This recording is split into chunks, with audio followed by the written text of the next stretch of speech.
sobat-sobat Juventini, dimanapun kalian berada, balik lagi bareng aku Amel yang akan menjadi host dalam kesempatan kali ini. Dan tentunya aku tidak sendirian nih, karena hari ini aku bersama dengan Mas Suryo dan Mas Pondra. Nah, kali ini topiknya seru banget nih, karena kita akan membahas tentang Juventus lawan Venezia tadi malam ya, Mas. Nah, tetapi sebelum kita mulai, aku mau kasih tahu kalian nih, kalau kalian juga bisa loh menjadi narasumber di podcast kita. Caranya dengan bergabung sebagai member. Selain itu nanti kita ada grup WhatsApp, jadi teman-teman bisa ngobrol bareng narasumber kita dan juga pastinya nggak bakal ketinggalan nih sama berita-berita terbaru Juventus. Oke, boleh Mas Suryo dan Mas Pandra, boleh nih disapa dulu nih teman-teman kita. Oke, dari Mas Suryo dulu nih, boleh. Mas Suryo, sorry. Halo, Assalamualaikum warahmatullahi wabarakatuh. Salam sejahtera untuk semuanya. Om Swastiastu, Namo Buddhaya, salam kebajikan. Kenalin, gue Suryo, Juventini dari Depok. Oke, terima kasih Mas Suryo. Oke, selanjutnya Mas Pandra, boleh perkenalkan diri. Halo, Assalamualaikum. Gue Paundra Juventini dari Ekuador. Oke, terima kasih Mas Surya dan Mas Pandan. Nah, kita langsung aja nih. Tidak disangka-sangka Juventus yang begitu perkasa menghadapi City di laga Champion League sebelumnya harus berakhir draw kembali dalam lanjutan Serie A menjamu Venezia. Nah, khususnya Venezia sendiri adalah tim yang diperkuat oleh bek atau kapten timnas Indonesia ya, yaitu Jay Itzes, yang menjadi daya tarik sendiri nih bagi penikmat sepak bola di Indonesia. Nah, laga kemarin ini sebenarnya bisa dimenangkan dengan mudah nih seharusnya oleh Juventus. Gimana kalau kita lihat nih, Juventus sudah mencetak gol pertama di menit 19. Nah, pasti banyak nih sebagian Juventus ini yang menilai game ini akan dibungkus kemenangan setelah gol pertama. Tapi bukan Juventus namanya ya, kalau tidak ada kejutan nih di musim ini ya. Bukannya malah bungkus kemenangan, justru Juventus malah tertinggal skor di babak kedua. Dan yang paling menarik, gol kedua ini dicetak oleh kapten kita yaitu Jay Itzes ya oleh dari klub Venezianya. Nah, faktor melambatnya permainan Juventus di babak kedua ini menjadi salah satu yang membuat Juventus kembali dalam lingkaran setan kebobolan kembali. Nah, beruntungnya Juventus ini terhindar dari kekalahan ya, karena di menit paling akhir saat perpanjangan waktu tidak disangka Juventus mendapatkan hadiah penalti dan Juventus terhindar dari kekalahan serta memperpanjang rekor draw walaupun dibalut tanpa kekalahan. Oke, menurut Mas Suryo dan Mas Pondra nih, faktor apa sih yang menyebabkan nih mengapa Juventus tidak membungkus pertandingan ini menjadi kemenangan? Ya, padahal kalau dilihat laga ini tuh bisa digadang-gadang menjadi game yang bisa memberikan 3 poin ya, melihat posisi Venezia sendiri nih ada di dasar klasmen. Boleh kita ke Mas Pondra dulu deh. Oke, semalam pertandingan yang harusnya kita 3 poin ya. Jadi tidak ada. Wah, sebelumnya kita udah pernah sampein juga di review versus Manchester City bahwa ini adalah a must win game, pertandingan yang tidak boleh kalah, tidak boleh seri. Jadi pertandingan yang harus menang. Jadi ya, tidak ada alasan untuk seri ataupun kalah karena ini bermain di kandang. Kemudian kita baru menang lawan City. Lawannya juga Venezia yang berada di peringkat 20 ya. Jadi lumbung gol dari lawan-lawan di Serie A semua. Jadi harusnya ini adalah pertandingan bisa kita petik kemenangan dengan mudah harusnya. Sebenarnya di babak pertama ini Juve tampil ya kembali sangat dominan karena melawan Venezia yang secara kemampuan dan kualitas pun juga masih jauh di bawah Juventus. Babak pertama bisa dibilang pertandingan permainan Juve berjalan dengan baik. Kita berhasil mencetak gol 1-0 lewat bola mati ya dari Gatti ya, sundulan Thuram kemudian disontek oleh Gatti. Sepanjang pertandingan pertama, babak pertama itu kita masih mencoba berhasil menguasai bola di sepertiga daerah pertahanan Venezia. Cuman memang kesulitannya adalah Venezia itu sepertinya sudah tahu gitu belajar dari tim-tim Serie A yang lain untuk bisa menahan imbang Juve itu gimana caranya ya dengan memainkan skema mid block. Juve selalu kesulitan setiap ketemu tim yang bermain mid block. Jadi baru sampai tengah lapangan tuh udah langsung diblok ya, langsung ditutup pergerakan-pergerakan pemain Juve-nya. Sebenarnya itu aja masih beberapa kali masih bisa lepas, tapi ternyata ketika udah sampai di kotak penalti, lagi-lagi itu masalah yang sangat klasik sekali di Juve musim ini gitu ya. Juve ketika udah di depan kotak penalti lawan tuh seperti bingung mau diarahkan kemana nih bolanya nih, sehingga tidak ada ketajaman yang kita lihat tadi malam. Hanya satu gol Di babak pertama itu juga lewat bola mati, tidak ada syutingan-syutingan berarti, malah justru Venezia serangannya malah justru lebih berbahaya ya. Ada yang kena tiang satu kali, kemudian ada yang diblok sama Thuram, bahkan ada Kemelut yang mereka juga nyaris mencetak gol di babak pertama. Sekali-sekali nyerangnya, tapi sekali nyerang tuh cukup berbahaya gitu.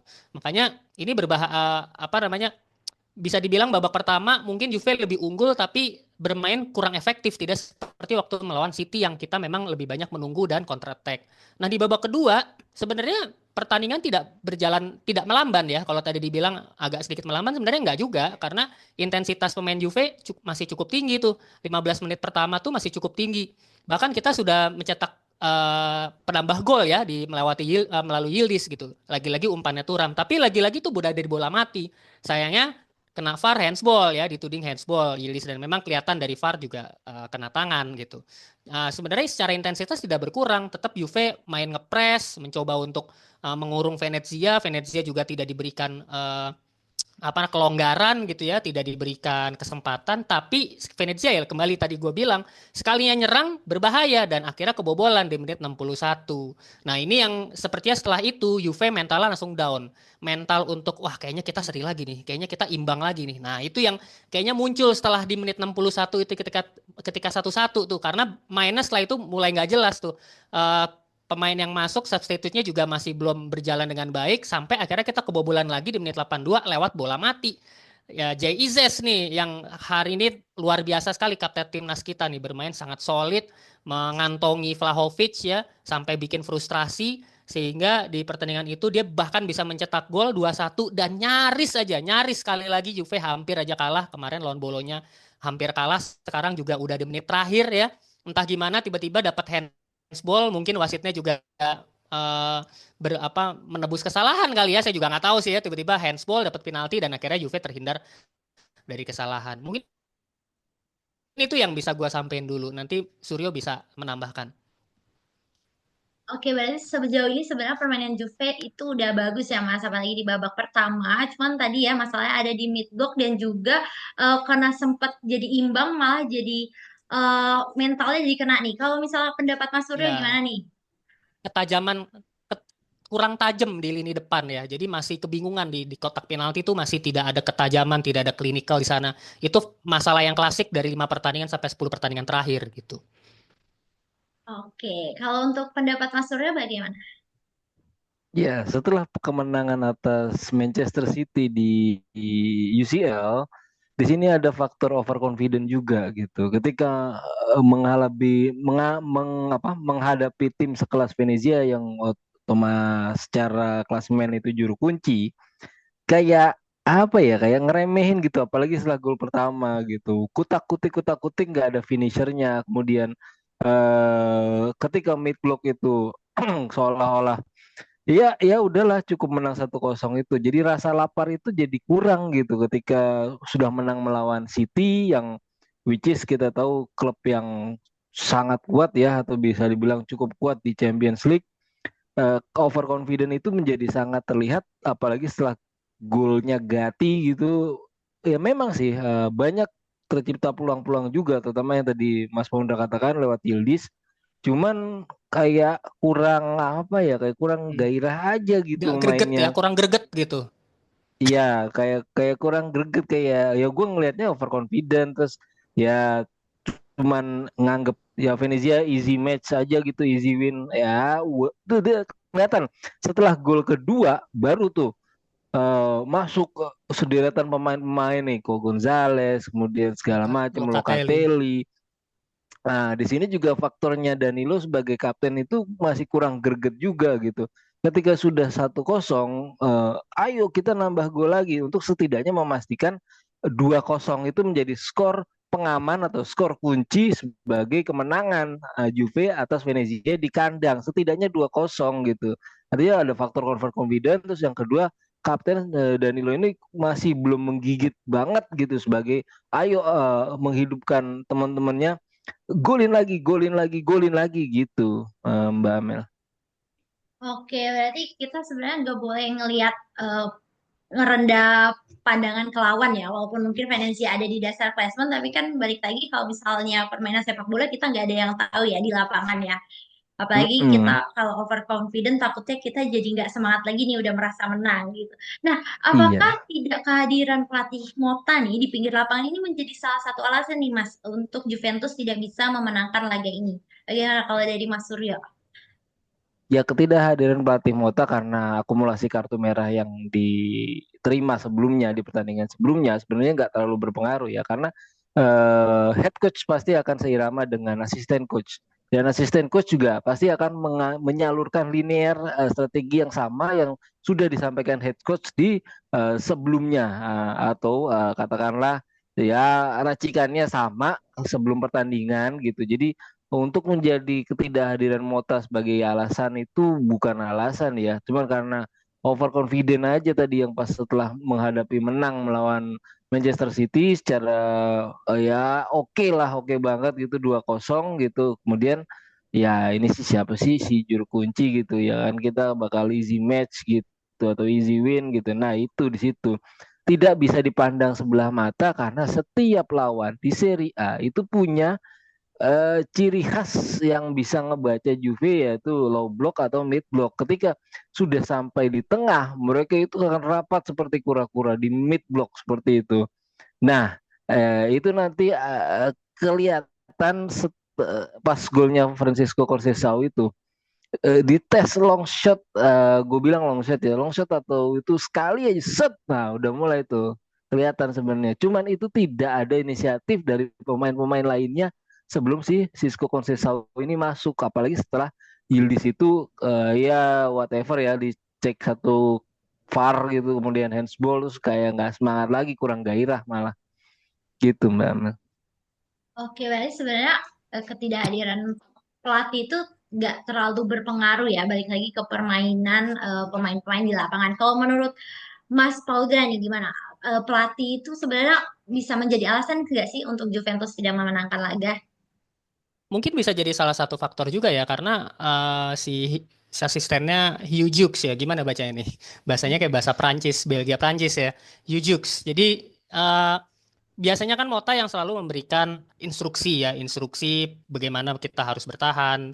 Pemain-pemainnya itu detail ya, cukup detail ngasih instruksi kemana dia harus bergerak. Nah ini terlihat sekali kemarin 2 gol itu tuh eh, detail-detail itu tuh kurang gitu, terutama ketika kebobolan gol pertama gitu ya. Nanti mungkin kita akan bahas di golnya. Nah di sini yang menurut gue letak kekurangannya dari Hugh Jukes gitu, karena bagaimanapun dia kurang memperhatikan hal-hal detail. Nah harusnya kalau misalnya di situ ada Mota, meskipun memang ini lawannya Venezia, tetap bagaimanapun kehadiran pelatih itu berpengaruh ya di pinggir lapangan. Kemudian juga dari sisi substitution itu juga pasti berpengaruh. Meskipun line up-nya pasti Hughes akan diskusi dengan Mota akan nurunin siapa, tapi ketika sudah di lapangan strategi pergantian pemain itu tentu Mota tidak boleh ada kontak ya, tidak boleh ada komunikasi dengan Hughes. Jadi dia benar-benar harus di pinggir lapangan sehingga Hughes harus membuat keputusan sendiri. Dan hasilnya ya kemarin kita kebobolan di comeback sama Venezia 1-2 sampai menit 82 dan akhirnya kita juga bisa seri juga gara-gara kebantu penalti gitu. Ya itulah hasilnya. Jadi menurut gua ada pengaruh lah pasti ya, baik baik banyak maupun dikit pasti ada pengaruh. Oke, makasih Mas Paudana. Gimana nih kalau misalnya suara Juventus ini teman-teman boleh komen ya, apakah pengaruh atau enggak? Nah, oke, kita kan tadi juga sempat bahas tentang proses gol yang terjadi ya. Kalau kita lihat itu kan terjadi dari set piece ya, terutama Juventus ini Ya. akhirnya bisa mencetak gol dari titik sepak pojok ya. Nah, bagaimana sih tanggapan Mas, tentang 2 gol Juventus nih dan proses kebobolan Juventus. Kira-kira pelajaran apa sih dan analisa apa sih yang bisa diambil? Nah, kita sekarang ke Mas Surya deh. Sorry, Mas Suryo. Oh, ya, ya, ya, ya, ya. Kalau untuk yang proses pertama bahwa ada kemajuan, Mbak. Sebelumnya di era Allegri itu memang Juve mengandalkan dari bola-bola sepak pojok. Nah, pas eranya Mota, kebetulan enggak. Nah, ini kemarin bolanya tuh golnya dari sepak pojok, berarti progresif ya kan kemajuan yang bagus ya. Ada chance untuk menggolkan dari sepak pojok itu bola mati itu bagus. Yang kedua ketika ya salah timing substitusi sebenarnya Douglas Luiz itu tidak perlu melakukan suatu keisengan yang berbuah gol akhirnya di gol pertamanya Venezia gitu itu tidak perlu sebenarnya ya tadi selaras dengan yang dibangun sama Mas Paundra tadi.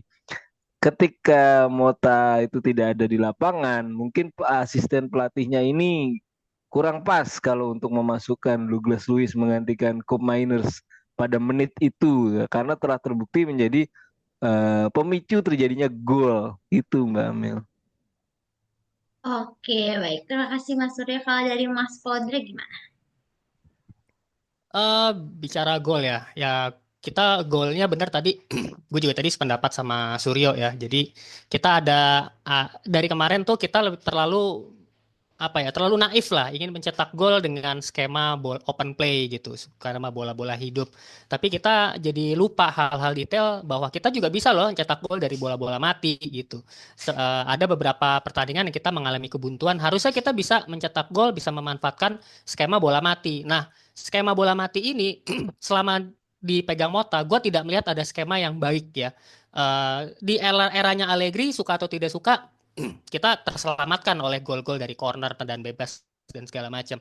Tapi di era Emota nih kita banyak dapat corner tapi nggak ada yang jadi gitu ya. Cup Miners itu berapa kali ngambil corner tapi nggak ada hasilnya.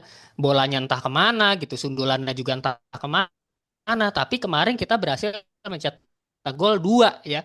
Meskipun satunya kena VAR tapi awalnya dari corner gitu. Dan ini skemanya sama ya. Diumpan ke Turam, kemudian disambut sama Gatti. Gol kedua ketika Yildiz di VAR itu juga sama, kena Turam dulu baru ke Yildiz. Jadi ini Jadi sebenarnya sudah terlihat ada skema sepertinya di sini nih. Nah, tapi sayangnya kita juga itu menjadi suatu kelemahan ya. Kalau kita mencetak 2 gol lewat bola mati dan kita tidak ada serangan yang berarti lewat open play, ya ini juga suatu sinyal yang sangat kurang baik ya, karena bagaimanapun kita bermain bola harus bisa mencetak gol juga dari open play gitu, harus seimbang nih. Malah kalau bisa porsinya lebih banyak open play, karena kan kalau bola-bola mati kan nggak sesering kita main bola di tengah gitu. Pasti kita dapatnya juga jarang-jarang, kadang cuma dapat 3 corner, 4 corner. Nah, sayangnya kita di laga ini kita mencetak 3 gol meskipun satunya dianulir, tapi tiga-tiganya itu dari bola mati. Jadi ini terlihat sekali bahwa lini depan Juve sangat sangat kurang bekerja dengan baik, tidak ada ketajaman, kurang greget, finishingnya entah harus di drill lagi mungkin ya. Sementara kalau dari sisi kebobolan, gol pertama dari Venezia si Alterson ya kalau nggak salah itu eh, terlihat kelengahan dari pertahanan Juventus gitu ya, diserang dari crossing. Itu gol yang sangat sederhana sebenarnya, sangat mudah diantisipasi oleh pertahanan Juventus. Itu gol yang skema dari crossingnya juga standar, gak berbahaya-berbahaya banget, tiba-tiba dia bisa coming from behind, jundul masuk gitu. Di sini juga ada letak kesalahan Savona ya. Savona sayang sekali saat kali ini tidak ada, kurang antisipatif dalam menyambut bola-bola crossing. Dan ketika gol kedua juga sama, ini hal detail lagi. Kalau tadi Suryo ngebahas dari penyebab pelanggarannya, kalau gue ngelihat dari bagaimana nge-marking si Jay Izes. Gatti berdiri terlalu berjarak dengan Izes, harusnya bisa nempel lebih ketat sehingga Izes tidak mampu untuk menyundul bola gitu. Malah harusnya bisa duluan si Gatti yang kena. Nah, ini malah kena bolanya, kena kepalanya Izes dulu dan akhirnya masuk. Nah, ini hal yang sangat berbahaya sebenarnya. Tim-tim dari tim-tim kecil kayak gini nih pasti mereka akan memanfaatkan bola-bola mati. Mereka nyerangnya jarang-jarang tapi sekali nyerang bisa masuk. Sementara kita mau nyetak gol susah banget. Mereka bener-bener bermainkan sistem Grendel, pertahanannya bener kayak digembok gitu. Susah banget disembusnya. Nah, ini yang akhirnya Juve jadi susah menang lagi-lagi ya. Terselamatkan sama penalti. Ya gol terakhir penalti itu juga gue juga kaget ya kenapa tiba-tiba dapat penalti, karena kalau gue lihat sepertinya nggak kelihatan handsballnya, tapi mungkin di mata VAR, di mata wasit mungkin terlihat hands, tapi gue nggak melihat secara clear apakah itu hands atau bukan. Dan ya kita beruntung, kali ini kita beruntung dibantu sama wasit Vlahovic, alhamdulillahnya dengan tekanan seperti itu, dan kalau sampai gagal ya bahaya banget kan, itu udah di ujung menit terakhir tuh ya, dia dapat penalti, ternyata dia bisa melepaskan beban itu dan alhamdulillah masih bisa masuk, dia mengeksekusinya dengan sangat tenang. Jadi cukup kita perlu apresiasi juga buat Vlahovic ya, bagaimanapun finishing penaltinya cukup bagus, tapi ya kita tidak bisa apa ya berkomentar lebih jauh lagi karena ini adalah pertandingan yang harusnya kita menangkan gitu. Oke, terima kasih Mas Audra. Tadi Mas Surya udah saya tanya ya kan ya. Saya jadi lupa. Udah. Udah, oke. Nah, berarti sebenarnya iya ya kalau misalnya sepak bola kan harusnya kita malah lebih eh, jangan mengandalkan bola mati ya, karena kan takut Ya, itu pastinya dijaganya juga lebih ketat gak sih Mas Betul. daripada kita open play. Nah, oke. Teman-teman Suara Juventini itu tadi ya pembahasan kita tentang Juventus melawan Venezia semalam ya. Tentunya seru banget. Nah, eh, berarti saatnya aku Amel dan narasumber kita Mas Suryo dan juga Mas Podra izin pamit undur diri dulu. Jangan lupa buat teman-teman untuk like nih juga boleh komen dan juga jangan lupa untuk yang belum subscribe langsung aja di subscribe. Dan kalian juga bisa banget nih untuk diskusi di kolom komentar mengenai pertandingan Juventus dan Venezia semalam ya. Dan sampai berjumpa lagi di kesempatan selanjutnya teman-teman. Vino Ale, Vino Ale Fine. Forza Forza, Juve. Juve. Terima kasih.